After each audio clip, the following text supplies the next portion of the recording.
Bryson, welcome back to the interview room. Thank you. You're the leader in the clubhouse, following 6 under total through the first 2 rounds. Really different conditions today, very windy. Can you describe the day today and how it went for you? Yeah, I've never experienced Augusta National in these conditions before, and being able to stay patient and place the ball in correct locations and just allow myself to be okay with not so great shots out there today was a key aspect of me playing well. Great. Mark? Hey, Bryson, this is not necessarily round related, but I'm curious about your irons that you brought into play here and what because they've drawn some attention, obviously. Yeah. What is it about the whole 3D concept and what attracted you to them and what did they do for you? Well, I designed them with someone from back home, and they've just got a different curvature on the face than other equipment. Most equipment's flat. These have a different curvature on the face that allows me to have my miss hits go a little straighter sometimes. Jeffrey? Bryson, this will be a new spot for you going into the weekend here, being right there at the lead. What's your level of excitement for that? I'm very excited. I get an opportunity to show my skill set, and hopefully it's good enough to do something special this weekend. I feel like the game's in a great spot. Mindset's in a solid place. Caddy's keeping me in check. We're joking out there, having fun in some tough conditions. So I feel like everything's lining up pretty well. Just got to make sure my lag putts are doing well and striking it well off the tee. That's all that matters. If I can do those things, I think I'll have put myself in a good place. Daniel? You haven't really had a chance to go head-to-head with Scotty since he's been playing the way that he has. Is there a part of you that's kind of relishing that opportunity? Yeah, extremely. Extremely. It's different, obviously, not being able to play in most of the same events and seeing how successful he's been out there. He's obviously the best player in the world, and it's going to be a lot of fun competing and seeing what he can do compared to what the rest of the field can do, what I can do. I'm looking forward to it. I really am. Daniel? Bryson, can you talk us through what happened there on 13 and just what was going through your mind when you lifted the... Yeah, I picked up the signpost. I was trying to direct people, trying to get people to go to the restrooms or go to, I don't know. I mean, look, for me, it was the only option, pretty much the only option. I was looking at an opportunity to hit it back into the 13th fairway, and look, it would have only led me 200 yards in, probably, something like that. And I knew that I could hit one around the corner down 14 fairway and have like a 140 to 50-yard shot in. So I decided to do that, and the patrons were nice enough to move over to the side and made sure it was wide enough so if I hit one errant, nobody would get hit by the ball. And hit a great shot out around the corner and was able to take advantage of a pretty open entrance to the green, to that back right flag, and made a nice birdie putt. So it was definitely, for me, I was trying to draw it around the corner, the wind gusting the way it was today. I did draw it, but it just, had no chance to hook around the corner. And luckily got into a place where I could chip it up 14 and was very, very fortunate on that hole to have that happen to me. In the back, Kyle Porter? Yeah, it seems like, Bryson, you're attacking this golf course differently than you have maybe in the past. What's an example of a hole that you're playing differently than maybe you did 4, 5, 6 years ago? I wouldn't say I'm playing it differently necessarily. I'm able to hit the golf shots exactly, well, for the most part, where I want them to go. And I'm a little bit more conservative in certain situations. For example, 7 today. Normally I'd be like, all right, let's hit one really close to the flag, but there's just really no place to land it but by the hole. You got a 4 or 5 yard area, and Jibo was like, dude, just hit it left, take a 20-footer and knock it in. And that was one of the first times in my professional career where I stood up there and I said, I'm going to hit it over here, and I'm going to make a 20-footer, and I did it. And he was really proud of me, actually, at that moment. He's like, dude, look at you hitting away from a flag, which is not normal for me. So that would be one of the scenarios where I'm playing it strategically a little different and making sure I'm using slopes when I can and trying to take in as much information as I can with the wind and use what I've accumulated over the past few years. And funny enough, Jibo was in the final round with Tiger in 2019 with Tony Finau. So he knows a bit of pressure. He knows and understands the situation. And having me kept calm is always a good thing, and he's able to do that really well. Is there anything other than your caddy that maybe has convinced you to play this golf course more conservatively than you have in the past? Yeah, the golf course. The golf course. Nick? Bryson, I talked with Greg Norman today, and he said that he thinks you're playing more happy, that you feel more happy. Yeah. What's your reaction in hearing that? Yeah, I mean, he's seen me in a lot of good moments and a lot of bad moments.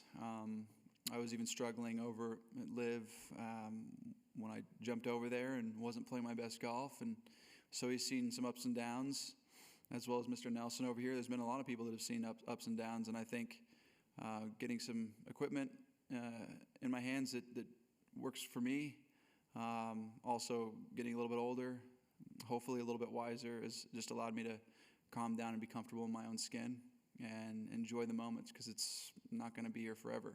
You might as well enjoy it while you're here. Sam Farmer? Bryson, any thoughts on that drive on 17? I think that was the longest.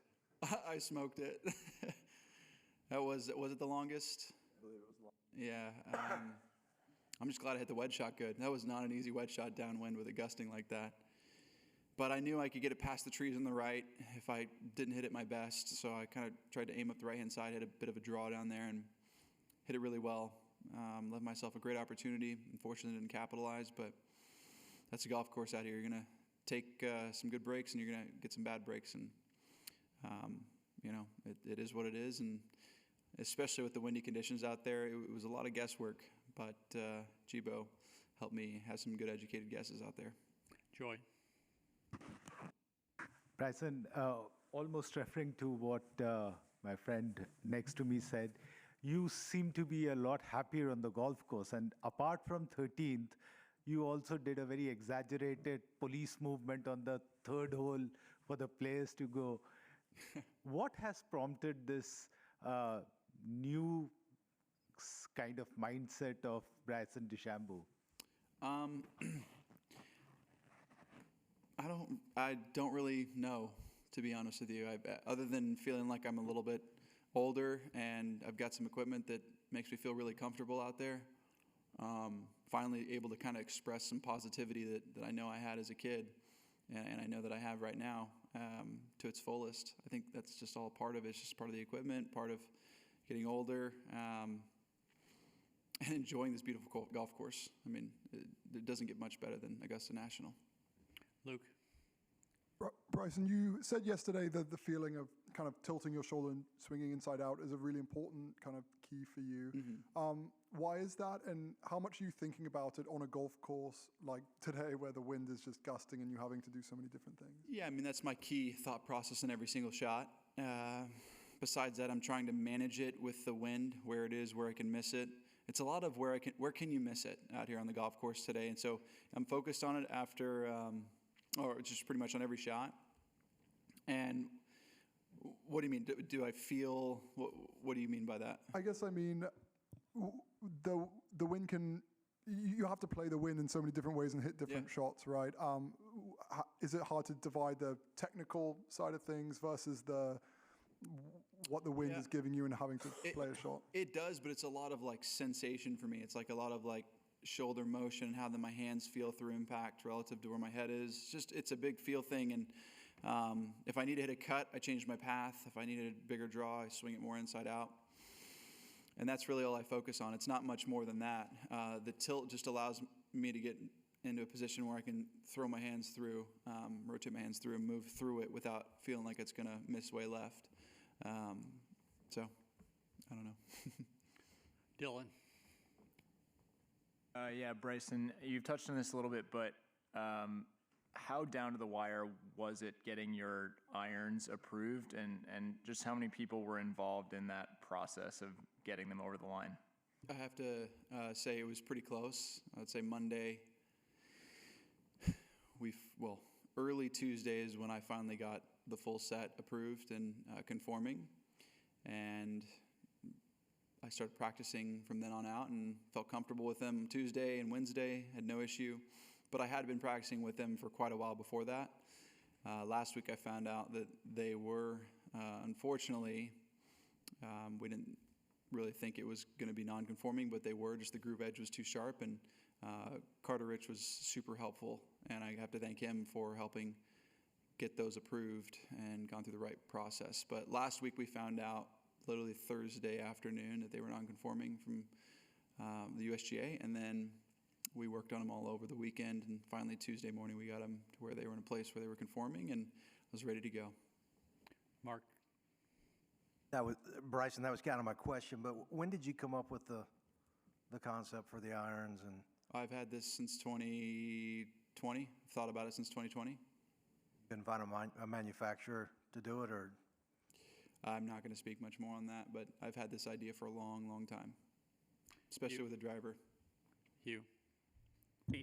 On same thing on the irons. Are they one of one, or like they're a backup set? There is no backup set. So what is the backup plan? I've got some Ping, I think it's i330s, I think, or something like that. Yeah. I've been using them since July early last year. And I shot 58 with them, so they do pretty well.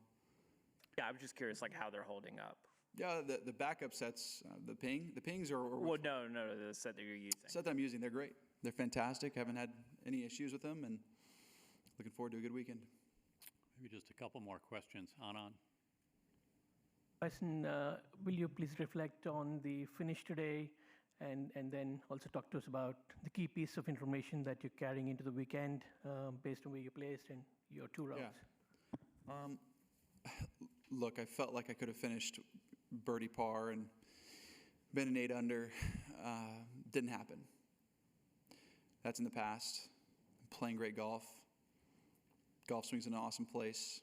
Putting's in a great place. Chipping's in a great place. Just have to be smart around this place and give myself an opportunity to come back 9 to Sunday. Your last question, Claire. Hi, Bryson. What did you learn about yourself over the last 2 days? What did I learn about myself? Well, I've always known that I could play good golf. I've learned that I'm a little bit better of a wind player than I thought I was, maybe. And I don't know what else to say other than that. I feel like the wind was just a difficult test of golf that I'm usually not really good at. I'm pretty poor at wind golf, but getting some equipment has really helped me settle in and be comfortable with certain shots. And yeah, that's about it. I don't know what else to say. Great. Well, thank you, Bryson. Best of luck this weekend. Thanks, Tom.